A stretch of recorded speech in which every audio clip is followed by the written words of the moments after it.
This is House Vocab 1 through 5.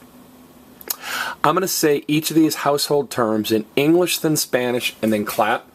And after I clap, I'd like you to repeat both the English and the Spanish with me. Number 1, the mailbox, el buzón. The mailbox, el buzón.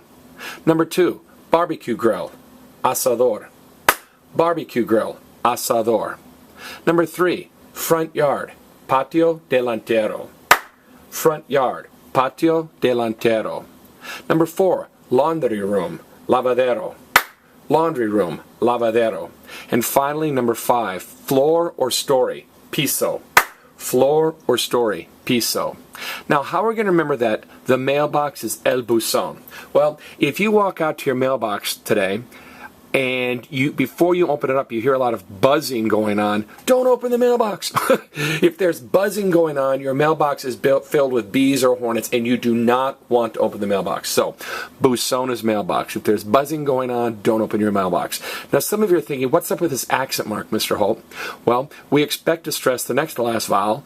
In Spanish, that's what we normally do, like 95% of the time. But we don't say buzón, we say buzón. So that accent mark says, hey, don't stress the next to last vowel, stress me. Now, barbecue grill is asador.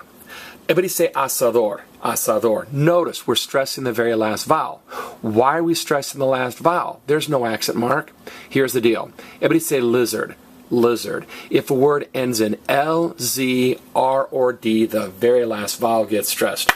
If a word ends in L, Z, R, or D, the very last vowel is stressed. Now, if you're confused by that, type in lizard, and I've got a clip explaining how that works. So, my neighbor has this really sad barbecue grill. I mean, it's rusty, it leans, but he cooks barbecue a lot, and it's really good barbecue, but I always make fun of his barbecue grill. I'm like, hey, look, Joe, that is a sad barbecue grill. It is such a sad barbecue grill. Are you going to replace it or what? So asador is barbecue grill. He has a sad barbecue grill, but it works. Now, yard is patio. Now, no, Mr. Holt, that means patio. Well, patio means two things. Most Spanish words, and most English words for that matter, mean 2 or 3 things. Patio means patio and yard. Now, in English we say front yard, but in Spanish we say yard front. Now, how are we going to remember that delantero is front? Well, ante is before or in front. Like when you ante up, you put up your money before the game starts, okay, or up front. So, we say front yard, they say yard front. Patio delantero.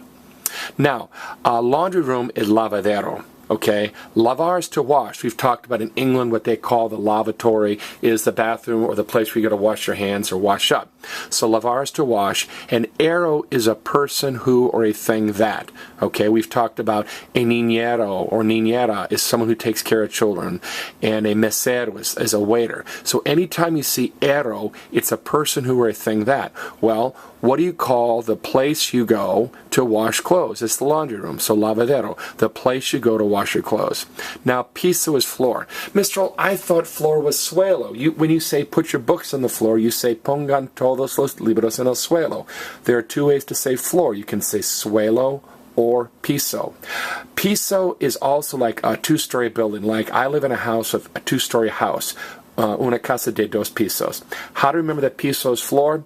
I dropped a piece of pizza on the floor. Say that. I dropped a piece of pizza on the floor. Or I dropped a piece of the puzzle on the floor. So piso is floor or story. All right, let's do a post quiz. I'm going to cover up the Spanish. I'd like you guys to look at the English and take a few seconds to say the Spanish equivalents out loud, or even better, write the Spanish equivalents down on a sheet of paper to make sure that you know House Vocab 1 through 5.